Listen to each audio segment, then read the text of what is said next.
Hello everyone, text সিরিজের দ্বিতীয় ক্লাসে আজ আমরা ফাদার্স হেল্পের ইউনিট 2টা পড়ব।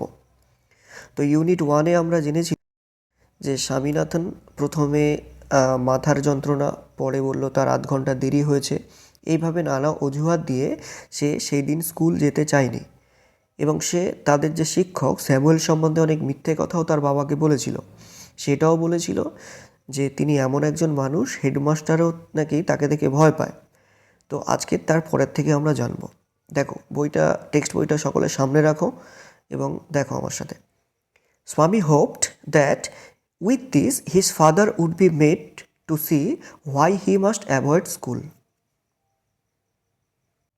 অর্থাৎ স্বামী হোপড মানে স্বামী আশা করেছিল দ্যাট যে উইথ দিস মানে ও যেই এত কথা বলেছে যে খুব রাগী মানুষ, হেডমাস্টার ভয় পায়, এই যে ব্যাপারগুলো, his father would be made to see why he must avoid school for the day. তাহলে তার বাবা হয়তো বুঝতে পারবে যে কেন সে স্কুলে যেতে চাইছে না সেই দিন, ভেবেছিল সে। But father's behaviour took an unexpected turn. কিন্তু বাবার যে আচরণটা সেটা অপ্রত্যাশিতভাবে বদলে গেল। হি প্রপোজড, বাবা প্রস্তাব দিল, টু সেন্ড আ লেটার, সে একটা চিঠি পাঠাবে, উইথ স্বামী মানে স্বামীর হাত দিয়ে, টু দ্য হেডমাস্টার মানে হেডমাস্টারের কাছে। No amount of protest from Swami would make him change his mind.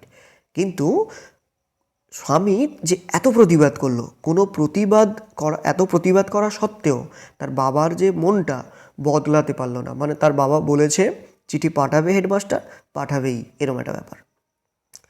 By the time swami was ready to leave for school, যে সময়ে স্বামী স্কুলে যাওয়ার জন্য রেডি হলো, প্রস্তুত হলো, father had composed a long letter. তার বাবা হেডমাস্টারকে দেওয়ার জন্য, টু দ্য হেডমাস্টার মানে হেডমাস্টারকে দেওয়ার জন্য একটা বিশাল বড় একটা লেটার লিখে ফেলেছেন। He put it in an envelope. তারপরে বাবা চিঠিটাকে নিয়ে একটা চিঠির যে খাম পাওয়া যায় সেই খাপের মধ্যে রাখলো, অ্যান্ড সিল্ড ইট, এবং এটাকে আটকে দিল, গ্লু দিয়ে ভালো করে আটকে দিল। নেক্সট, এখন এর তো খুব ভয়, কারণ এ তো তার টিচার সম্বন্ধে সব মিথ্যে মিথ্যে বলেছে। এই জন্য বলছে, what have you written father? Swami asked apprehensively. Swami ভয়ের সাথে তার বাবাকে জিজ্ঞেস করছে যে বাবা তুমি কি লিখেছ? তখন বাবা বলছে, নাথিং ফর ইউ, এখানে তোর জন্য কিছু নেই, তোর জেনে কোনো লাভ নেই। Give it to your headmaster and go to your class. এটা তুই তোর হেডমাস্টারকে দিবি এবং তোর ক্লাসে চলে যাবি। তখন এই আবার জিজ্ঞেস করছে, have you written anything about our teacher Samuel? তুমি কি আমাদের শিক্ষক স্যামুয়েল সম্বন্ধে কিছু লিখেছো বাবা? ইয়েস, প্লেন্টি অফ থিংস, হ্যাঁ অনেক কিছু লেখা আছে। What has E done father? বাবা কী বা করেছেন উনি? তুমি এত কিছু করতে গেলে কেন? তখন বাবা বলছে, everything is there in the letter, সব কিছু ওই চিঠিতে রয়েছে। Give it to your headmaster, এটা তোর হেডমাস্টারকে শুধু দিবি। এখন স্বামীর অবস্থা খুব খারাপ। He went to school feeling that, সে বিদ্যালয়ে গেল এটা অনুভব করতে করতে যে he was the worst boy on earth, এই পৃথিবীতে সেই সবচেয়ে খারাপ ছেলে। হিজ কনসিয়েন্স বদার্ড হিম, তার বিবেক বোধ তাকে দংশন করলো। He wasn't at all sure, সে আদেও নিশ্চিত ছিল না। If his description of Samuel had been accurate, Samuel সম্বন্ধে তার যে ডেসক্রিপশন, সে যে বর্ণনাগুলো দিয়েছিল সেগুলো ঠিক কি না, ঠিক না ভুল, এটা সে নিজেই জানে না। হি ফেল্ট, সে এটা জানতো, বুঝেছিল, he had mixed up the real and the imagined, সে বাস্তব এবং কল্পনা দুটো মিলিয়ে মিশিয়ে একটা গল্প বানিয়ে তার বাবাকে বলেছিল, এটা সে বুঝেছিল। স্বামী stopped on the road side, তারপরে যেতে যেতে স্বামী রাস্তার ধারে একটু থামলো, to make up his mind about Samuel, Samuel সম্বন্ধে তার মনটাকে একটু স্থির করতে। এখন ভাবছে, Samuel was not such a bad man after all, Samuel আদেও অতটা খারাপ মানুষ না। পার্সোনালি, ব্যক্তিগতভাবে, হি ওয়াজ মাচ মোর ফ্রেন্ডলি, সে আরও বেশি বন্ধুত্বপূর্ণ দ্যান দ্য আদার টিচার্স, অন্যান্য শিক্ষকদের চেয়ে। স্বামী অলসো ফেল্ট, স্বামী এটাও বুঝেছিল, Samuel had a special regard for him, স্যামুয়েলের ছিল তার প্রতি বিশেষ একটা স্নেহ, রিগার্ড মানে স্নেহ। Swami's head was dizzy with confusion, এখন স্বামীর যে মাথাটা ঝিমঝিম করছে দুশ্চিন্তায়। হি কুড নট ডিসাইড, সে স্থির করতে পারল না। If Samuel really deserve the allegation, Samuel প্রকৃতপক্ষে কি সত্যি সত্যি অভিযোগগুলো পাওয়ার যোগ্য যেগুলো মেড আগেনস্ট হিম, তার বিরুদ্ধে করা হয়েছিল ইন দি লেটার, চিঠিতে। দ্য মোর, যত বেশি হি থট অফ স্যামুয়েল, সে স্যামুয়েলের কথা ভাবছে, দ্য মোর, তত বেশি স্বামী গ্রিপ ফর হিম, স্বামী তার জন্য দুঃখ পাচ্ছে। To recall Samuel's dark face, স্যামুয়েলের সেই কালো মুখটার কথা তার যত মনে পড়ছে, হিজ থিন মুস্টাচ, তার সেই সরু গোঁফটার কথা যত তার মনে পড়ছে, আনসেভেন চিক, তার যে না কামানো দাড়ি, না কামানো যে মুখ, এটা যত তার মনে পড়ছে, অ্যান্ড দ্য ইয়েলো কোট, এবং হলুদ যে কোট যেটা সবসময় পরেন তিনি, যত তার মনে পড়ছে, ফিল্ড স্বামীনাথন উইথ সরো, এই সবগুলো ভেবে তার মনে আরও দুঃখ ভরে যাচ্ছে, তার প্রতি আরও দুঃখিত হচ্ছে। এই হলো টেক্সটের ব্যাপার। এইবার এখান থেকে যে ওয়ার্ডসগুলো মনে রাখতে হবে সেইগুলো এখানে বিহেভিয়ার আছে আনএক্সপেক্টেড মানে অপ্রত্যাশিত, আর অ্যাভয়েড মানে এড়িয়ে চলা, প্রপোস্ট মানে প্রস্তাব দিল, আর এখানে রয়েছে কম্পোস্ট মানে লিখলো, এটা মনে রাখবে। এনভেলপ মানে ওই চিঠি যার মধ্যে রাখা হয় ওই যে খামগুলো সেগুলো, আর সিল্ড মানে সেটাকে গ্লু দিয়ে আটকে দেয়া, এটা। আর এখানে নেক্সট যেটা অ্যাপ্রিহেন্সিভলি, যেটা আছে এখানে দেখো অ্যাপ্রিহেন্সিভলি, এই যে ওয়ার্ডটা আছে অ্যাপ্রিহেন্সিভলি মানে কোনো কিছু ভয়ের সাথে জিজ্ঞেস করা, এটা। আর এখানে কোনো জানার ব্যাপার নেই। হ্যাঁ, এখানে আছে দেখো কনসিয়েন্স, এই কনসিয়েন্স মানে বিবেকবোধ।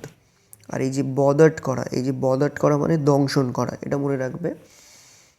আর অ্যাকিউরেট মানে দেখো অ্যাকিউরেট মানে সঠিক কিনা, এটা। আর এই যে ব্যাপারটা আছে রিয়েলড অ্যান্ড ইমাজিন মানে বাস্তব এবং কল্পনা সে মিশিয়ে দিয়েছিল। এই গেল, এখান থেকে আর কিছু নেই। আর এখানে আরেকটা আছে দেখো রিগার্ড, রিগার্ড মানে স্নেহ, এটা মনে রাখবে। আর এই যে ডিজি, ডিজি মানে মাথা ঝিমঝিম করা, আর কনফিউশন মানে দেখো দুশ্চিন্তা, এগুলো গেল। ডিজার্ভ মানে পাওয়ার যোগ্য কি না, আর এখানে অ্যালিগেশনস মানে অভিযোগ, এগুলো মনে রাখবে। আর গ্রিভড মানে দুঃখ পাওয়া, এটা মনে রাখবে। আর মুস্টাচ মানে গোঁফ, এটা মনে রাখবে। ব্যাস, এখানে আর কিছু নেই। এবার নেক্সট আমরা অ্যাক্টিভিটিতে চলে যাব। দেখো এখানে প্রথমে এমসিকিউ আছে, father decided to send the headmaster a, তাহলে কী পাঠাতে চেয়েছিল আমরা জানি। এখানে দেখো লেটার হয়ে গেল। নেক্সট দেখো হোয়াইল গোয়িং টু স্কুল স্বামী ওয়াজ বদার্ড বাই, তাহলে স্যামুয়েল বদার্ড হয়েছিল মানে তাকে দংশন করেছিল কোনটা, তার বিবেকবোধ, তাহলে তার কনসিয়েন্সটা হবে এই যে কনসিয়েন্স, কনসিয়েন্স হয়ে গেল। নেক্সট দেখো কালার অফ স্যামুয়েলস কোট, স্যামুয়েলের কোটের কালারটা কেমন, ইয়ালো হয়ে গেল। Next father's behaviour took an, বাবার যে আচরণটা সেটা কি হলো, দেখো এর উত্তরটা এই জায়গাতে পেয়ে যাবে। দেখো পুরো এখানে বলা আছে father's behaviour took an unexpected turn, তাহলে এখানে শুধু আনএক্সপেক্টেড টার্নটা এখানে লিখে দিলে হয়ে যাবে, হয়ে গেল। নেক্সট দেখবো কি আছে, স্বামী ওয়েন টু স্কুল ফিলিং, স্বামী বিদ্যালয়ে গেল এটা অনুভব করতে করতে, দেখো সব ক্লিয়ার এখানে পেয়ে যাবে। That he was the worst boy on আর্থ, এইটুকু লিখলে হবে, জাস্ট দ্যাট থেকে শুরু করে আর্থ পর্যন্ত লিখলে হবে, তাহলে এটা হয়ে গেল। নেক্সট আমরা যাব, এখানে দেখো Swami stopped on the road side to, Swami রাস্তায় থামলো কি করবার জন্য, দেখো এখানে পরিষ্কার এই লাইনটা রয়েছে, Swami stopped on the road side to, এখানে পেয়ে যাব make up his mind about Samuel, এই পর্যন্ত, জাস্ট এইটুকু। তাহলে কমপ্লিট দ্য ফলোইং সেন্টেন্সেস হয়ে গেল। এবার এখানে কোশ্চেন, এখানে দেখো where did father put the letter, এই উত্তরগুলো লিখবার সময় তোমাদের মনে রাখতে হবে কোশ্চেনগুলো যদি পাস্টে থাকে তোমার আনসারগুলো অবশ্যই পাস্টে করতে হবে। যেমন এখানে ডিড পুট, ডিড আছে তো পুটের পাস্ট ফর্ম অফ পুট, তাহলে এখানে ফাদার পুট দ্য লেটার, তাহলে এখানে চিঠিটা আমরা জানি কোথায় রেখেছে, ইন অ্যান এনভেলপ, দেখো উত্তরটা তোমরা এখানেই পেয়ে যাবে। দেখো ইন অ্যান এনভেলপ, এইটুকু, জাস্ট ইন অ্যান এনভেলপ পর্যন্ত করলেই হবে, ইন অ্যান এনভেলপ। তাহলে আনসারটা দাঁড়াবে ফাদার পুট দ্য লেটার, এরপরে লিখবে ইন অ্যান এনভেলপ। ওকে। লিখে নেবে ইন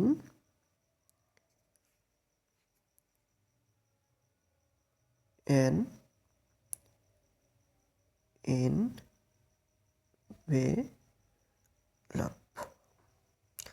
ইন অ্যান এনভেলপ লিখে নেবে।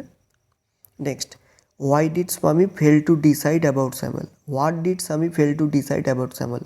স্যামুয়েল সম্বন্ধে সে কোন জিনিসটা ডিসাইড করতে ব্যর্থ হয়েছিল, সিদ্ধান্ত নিতে ব্যর্থ হয়েছিল? তাহলে এর উত্তরটা এখানেই পেয়ে যাবে। দেখো, এই হি could not decide if Samuel really deserve the allegation made against him in the letter. তাহলে এটা হবে হির জায়গা লিখবে শুধু স্বামী, এই যে হির জায়গা শুধু স্বামী করবে, আর তারপরে এটা লিখে দিলে হয়ে যাবে। হির জায়গায় শুধু স্বামী করলে হবে বা ওকে।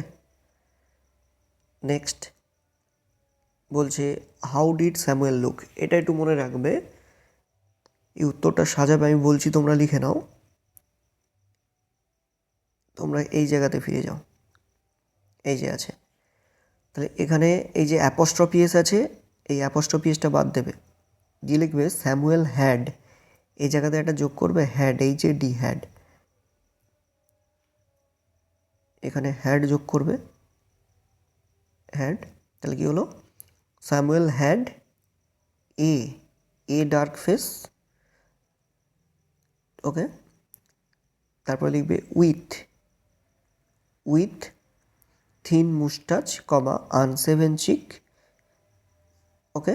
অ্যান্ড আরেকটু লিখবে হি পুট অন, কি লিখবে? হি পুট অন, ব্যাস, ইয়েলো কোট পর্যন্ত রেখে দেবে। তাহলে কি দাঁড়ালো?